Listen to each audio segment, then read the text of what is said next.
Imagine saving the entire universe just for everyone to forget who you are. No family, no friends, no Avengers, no one waiting for you at home. That's exactly where Peter Parker finds himself before Spider-Man Brand New Day.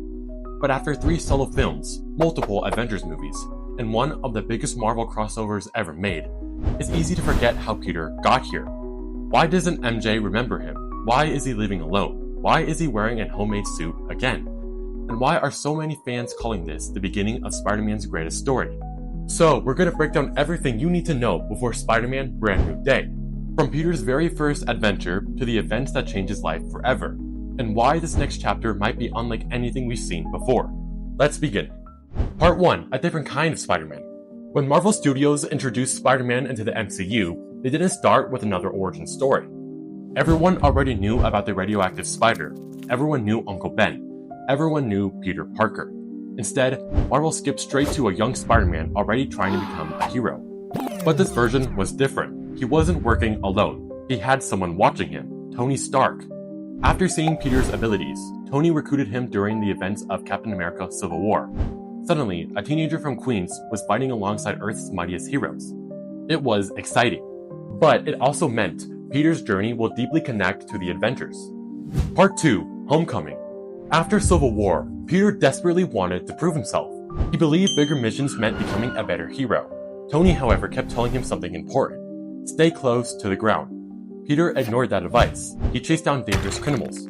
He investigated mysterious alien weapons, and eventually, he crossed paths with Adrian Toomes, better known as the Vulture. Unlike many Marvel villains, Toomes wasn't trying to destroy the world.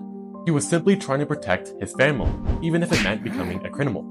Peter learned one of his biggest lessons during this fight. Being Spider-Man isn't about having the most advanced suit. It's about doing what's right, even when nobody's watching. Tony eventually trusted Peter enough to offer him a space in the Avengers. Peter surprised everyone. He said no, because he realized being the friendly neighborhood Spider-Man meant more. Part 3, Far From Home. Then everything changed. Thanos snapped half the universe away. Peter disappeared for 5 years.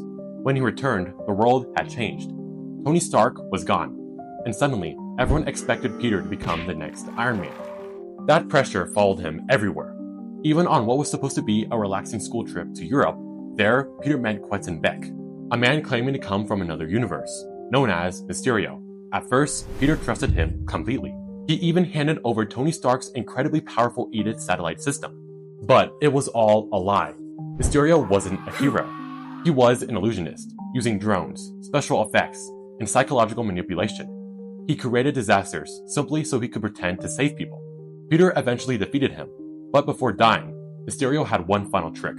He revealed Spider-Man's greatest secret, Peter Parker's identity, to the entire world. Part 4, No Way Home. For Peter, life became impossible. Reporters surrounded his apartment. Strangers judged him. His friends couldn't live normal lives anymore. Desperate, he turned to Doctor Strange. He asked for one simple spell, make everyone forget that Peter Parker is Spider-Man. But Peter kept interrupting the spell. He wanted MJ to remember, then Ned, then Aunt May, then Happy. The spell became unstable, and cracks began forming throughout the entire multiverse. Suddenly, villains from entire different universes started appearing. Dr. Octopus, Green Goblin, Electro, Sandman, the Lizard, and eventually other Spider-Man. For the first time ever, 3 generations of Spider-Man fought together. But before that happened, Peter experienced the greatest tragedy of his life. The Green Goblin murdered Aunt May. As she lay dying, she spoke the words every Spider-Man eventually hears. You have power, and with great power, there must also come great responsibility. Peter nearly gave in to revenge, but with the help of the other Spider-Men, he chose mercy instead. Exactly what Aunt May would have wanted. Part 5, The Final Spell. The only way to stop reality from collapsing was to finish Doctor Strange's spell. But this time, everyone had to forget Peter Parker completely. Not just that he was Spider-Man, Peter Parker himself. MJ, Ned, Happy, the Avengers, everyone. Peter made the hardest choice imaginable. He let the spell happen. In an instant, every relationship he'd ever built disappeared. The people he loved continued their lives without him. Part 6, A Brand New Life. The final moments of No Way Home were some of the quietest in the MCU. Peter visits MJ. She doesn't know who he is. He planned to tell her everything. But after seeing the bandage on her forehead, he stopped. For the first time, Peter chose someone else's happiness instead of his own. He walked away, then he moved into a tiny apartment, sewed his own Spider-Man suit, built his own web shooters, and returned to protecting New York, alone. No billionaire mentor, no Avengers technology, no friends, just Spider-Man. Exactly where many fans hoped he'd end up. So, before Spider-Man Brand New Day arrives, now you know exactly where he stands. He's no longer the kid trying to impress Iron Man. He's no longer fighting to earn a place among the Avengers. He's simply Spider-Man, a hero with no one left who remembers his name. But sometimes the greatest heroes aren't defined by who knows them. They're defined by what they choose to do when nobody does.